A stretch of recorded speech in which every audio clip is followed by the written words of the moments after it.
Vous écoutez le podcast Ose toujours, épisode 8.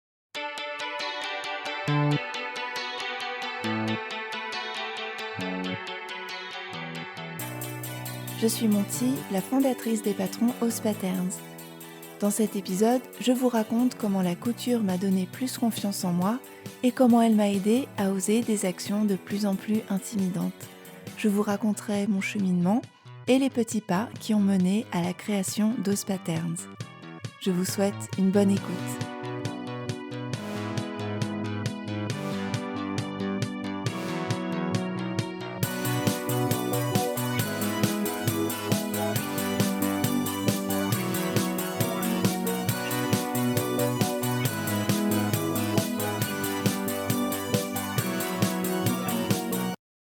Avant de commencer, si vous découvrez le podcast pour la première fois avec cet épisode, j'aimerais vous lire le retour de Lauriane, qui j'espère vous donnera envie d'écouter les autres. Un grand merci. Ces partages sincères et authentiques font du bien à entendre. Merci beaucoup de nous permettre de te découvrir, de nous faire comprendre ton cheminement, et je souhaite une très longue vie à ce podcast ainsi qu'à tout ce que tu oses lancer. Merci beaucoup Lauriane d'avoir pris le temps de rédiger ce commentaire sur Apple Podcast. Tu m'offres une transition parfaite pour l'épisode du jour. J'aimerais justement partager davantage sur mon cheminement en répondant à la question « Comment la couture peut-elle donner confiance en soi et nous encourager à oser ?» Je vais me baser sur mon expérience en l'abordant de manière chronologique pour vous montrer comment cette confiance est venue petit à petit grâce à la couture et comment je continue à travailler en ce sens. Il y aura 4 temps dans cet épisode. Donc le premier, je parlerai de comment j'ai osé en couture. Dans un deuxième temps, je vous expliquerai comment cela s'est traduit dans ma vie et dans mon parcours. Je vais expliquer comment j'ai dépassé le cadre de la couture en osant dans d'autres domaines et en particulier ma vie professionnelle. Ce qui nous amènera naturellement au troisième temps, à la création d'Ose Patterns. Et enfin, la quatrième partie, la plus importante, que j'ai appelée les petits pas ou comment devenir quelqu'un qui ose. Donc, coudre pour avoir confiance en soi, c'est parti. Comment j'ai osé en couture ? J'évoque mes débuts en couture et ma formation dans l'épisode 4 du podcast. Si vous voulez en savoir plus, je vous invite à l'écouter. Quand j'ai commencé la couture, j'avais un état d'esprit bien utile quand on se lance dans l'apprentissage de toute activité. Je n'avais pas peur de rater. Pour moi, un vêtement raté ne l'était jamais totalement puisque j'avais appris quelque chose en le faisant. Et quand j'ai découvert les patrons de couture, je commençais par lire scrupuleusement le livret pour me projeter dans les étapes. Je regardais tout, même le plan de coupe. Et je me lançais avec application et curiosité, en me renseignant à gauche à droite quand une technique ne me semblait pas claire, pour, si besoin, compléter les instructions avec une vidéo trouvée sur YouTube. Et quasiment tous les vêtements que j'ai cousus comportent un changement sur le patron initial. Sur l'un de mes premiers tops, je voulais du blouson à la taille, donc j'ai fait un cordon et une coulisse à la place de l'ourlet. Pour mes robes, je raccourcissais les longueurs.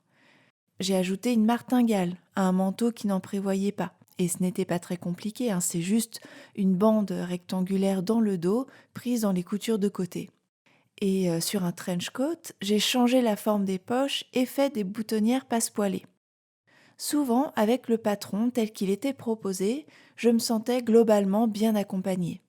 Suffisamment pour accepter de me mettre en risque sur un point. C'est-à-dire que j'ajoutais volontairement une modification pour apprendre une chose en plus. Et cette modification me donnait l'opportunité de réfléchir aux résultats que je voulais et aux étapes pour y parvenir.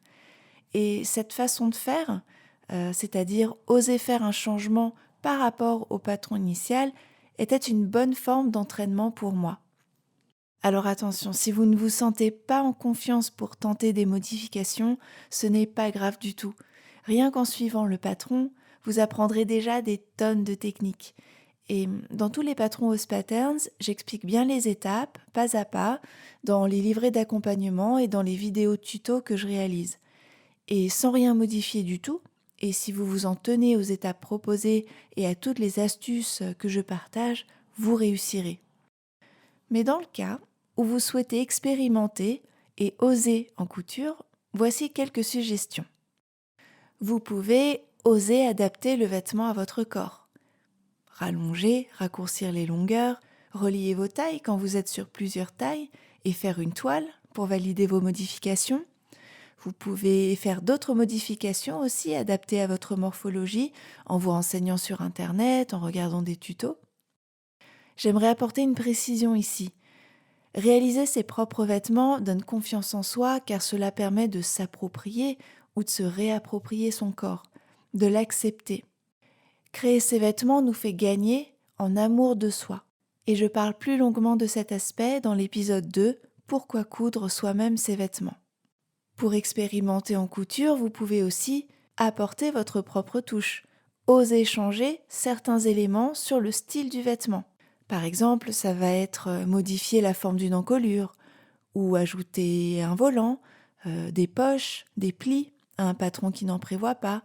Vous pouvez aussi mettre une patte de boutonnage ou changer la forme des manches. En fait, la couture vous offre la liberté de personnaliser votre vêtement selon vos propres envies.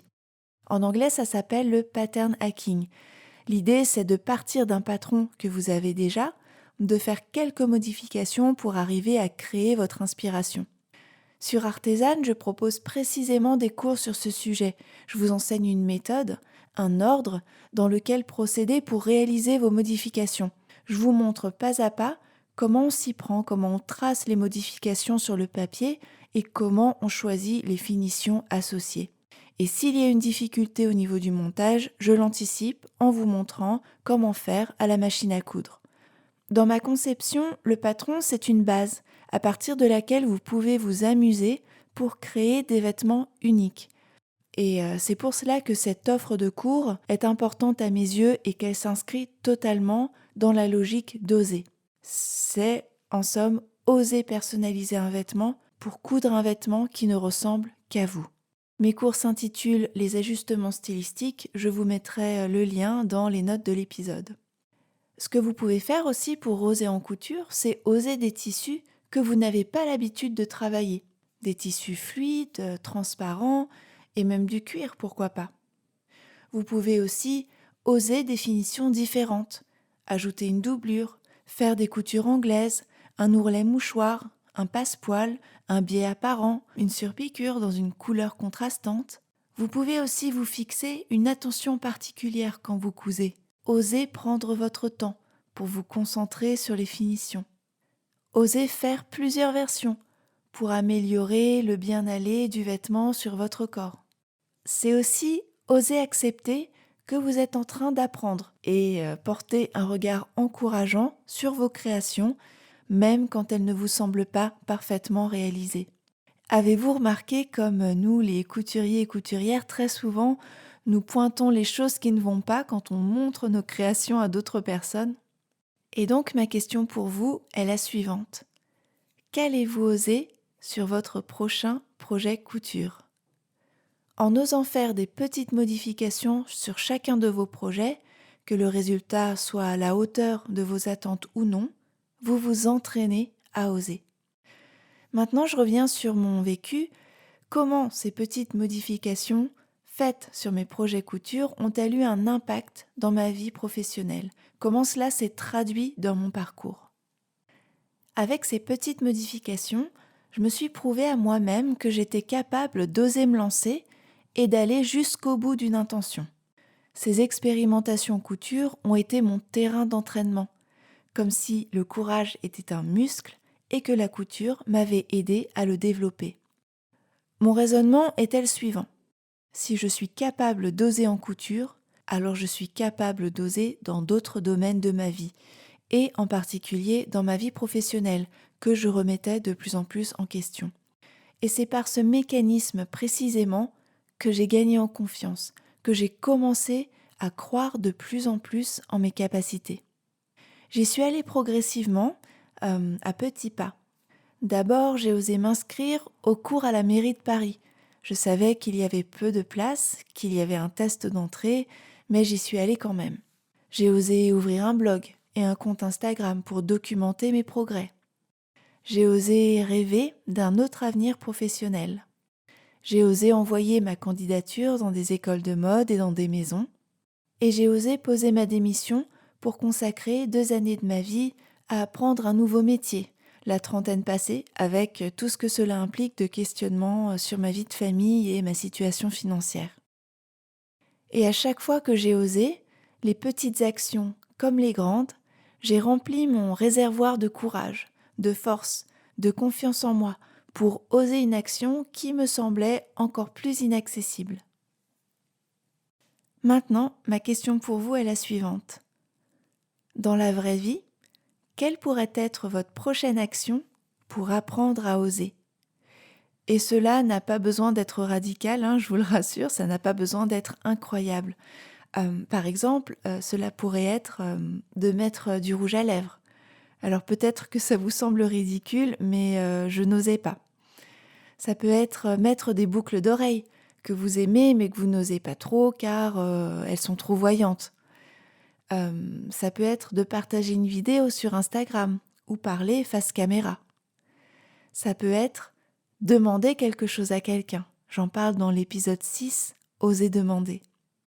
Cette bascule, ce transfert de courage de la couture à la vraie vie, c'est une conviction très forte chez moi. Parce que j'en ai fait l'expérience, parce que je suis la preuve que ça marche. Et à cette époque, grâce à la couture, j'ai accumulé un capital de confiance qui m'a permis de croire en mon rêve de créer ma marque de patron. Et ensuite, après ces 2 années à l'école et en atelier, comment en suis-je venue à la création d'Ose Patterns ? Je n'ai pas créé Ose Patterns immédiatement après l'obtention de mon diplôme. En effet, j'avais passé 2 années difficiles physiquement et moralement, et cette expérience de reconversion a fragilisé ma confiance en mes capacités, elle a fragilisé mon estime de moi. J'étais littéralement à ramasser à la petite cuillère. Et quand l'une de mes amies m'a proposé une mission d'1 an dans son équipe, chez mon ancien employeur, j'ai accepté. Il fallait que je prenne ce temps pour me reconstruire, pour souffler, pour apprendre à croire de nouveau en moi et aussi de façon très pragmatique à renflouer les caisses pour financer mon mariage qui avait lieu cette année-là. En me consacrant pleinement à cette mission, j'ai pris conscience de toutes les qualités que j'avais, de la richesse des expériences que j'ai eues, et je savais qu'elles seraient utiles un jour pour mon projet. Quand cette mission d'1 an a pris fin, mon rêve de créer une marque de patron était intact. Mais je voulais que la marque porte mes réflexions sur la confiance en soi et sur la capacité à oser. Parce que j'en ai tant manqué, et parce que ces sujets étaient vraiment au cœur de mon parcours. Ce projet Ose Patterns, en plus de me permettre de faire ce que j'aime, créer des patrons et l'accompagnement associé, devait servir à d'autres personnes. Dans mes rêves les plus fous, je vous imagine en train de faire un patron, donc par exemple la robe Pema, et je vous imagine dedans, je vous imagine forte et confiante dans cette robe parce que vous l'avez faite de vos mains. Je vous imagine en train d'oser dire non ou oser dire oui, oser demander une augmentation, oser prendre la parole dans une réunion importante, oser faire une conférence pour partager une idée qui vous tient à cœur devant des milliers de personnes. Voilà, je m'emballe un peu, mais j'imagine tout cela pour vous quand je fais un patron. C'est pourquoi je souhaite que chaque patron ose comporte un challenge, un détail sur lequel vous pouvez vous concentrer pour progresser. Alors pour la robe Pema, ça va être la ceinture et ses plis délicats, à l'épaule et à la taille. Pour le haut Kim, ça va être le col à volant. Pour le haut Polyji, c'est un autre col avec une technique de montage toute particulière. Pour le haut Amanda, ça va être les plis, car le challenge est de les réaliser avec régularité. Et il y a aussi l'ourlet mouchoir de la manche papillon. Pour la jupe Kia, ça va être la couture dans le biais. Pour le haut brenet, le challenge est de réaliser un épinglage intermédiaire pour bien placer les bretelles par rapport à votre corps. c'est super important pour moi de vous proposer une difficulté dans laquelle je vous accompagne et vous mets en position de réussite grâce à des tutos ou des livrets illustrés et détaillés. En fait, je veux vous inviter à oser dans la couture pour que vous puissiez vous sentir fier de vous et grandi, pour que vous puissiez utiliser cette force et oser dans un autre domaine de votre vie. Dans la dernière partie de cet épisode, j'ai voulu insister sur l'idée la plus importante à mon sens. Et j'espère que ce que nous abordons sera utile pour votre projet, qu'il soit lié à la couture ou non. Cette partie, je l'ai appelée « Les petits pas qui mènent au résultat, comment devenir quelqu'un qui ose ». Pour devenir quelqu'un qui ose, il faut oser, un petit peu, tous les jours. Ma réponse peut vous sembler déconcertante de simplicité, et pourtant, plus j'y pense et plus c'est ça. J'ai lu le livre « Un rien peut tout changer » de James Clear, et j'aimerais vous lire un passage. Vous verrez, il est extrêmement éclairant et il va nous permettre de lier tous les sujets évoqués dans cet épisode, car il explique comment les petites actions génèrent des résultats incroyables. Voici l'extrait. Il existe une ancienne parabole grecque appelée le paradoxe sorite, qui parle de l'impact qu'une petite action peut avoir lorsqu'elle est répétée suffisamment de fois. Voici une des formulations du paradoxe. Une pièce de monnaie peut-elle enrichir une personne ? Si vous donnez 10 pièces à une personne, vous ne pouvez pas dire qu'elle est riche. En revanche, si vous en ajoutez une autre, et ainsi de suite, à un moment donné, vous devez admettre que la richesse d'une personne dépend du nombre de pièces qu'elle possède. Ce paradoxe sorite s'applique parfaitement aux petites habitudes. Un petit changement peut-il transformer votre vie ? Il est peu probable que vous l'admettiez. Mais si vous en ajoutez un, puis un autre, et ainsi de suite, à un moment donné, vous devrez admettre que votre vie a été transformée par de petits changements.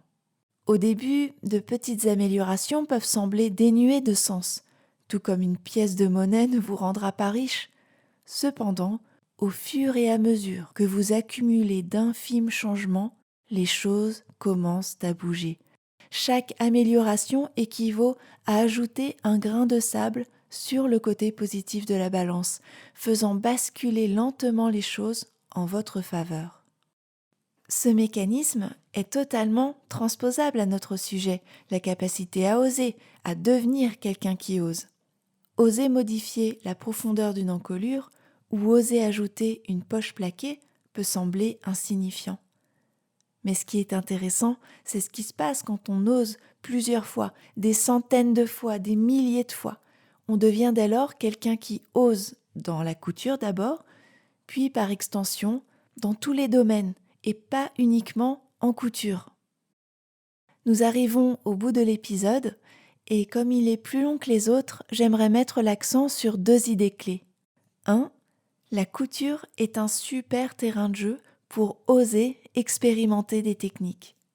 Et 2. En osant en couture, vous vous prouvez à vous-même que vous êtes capable d'oser.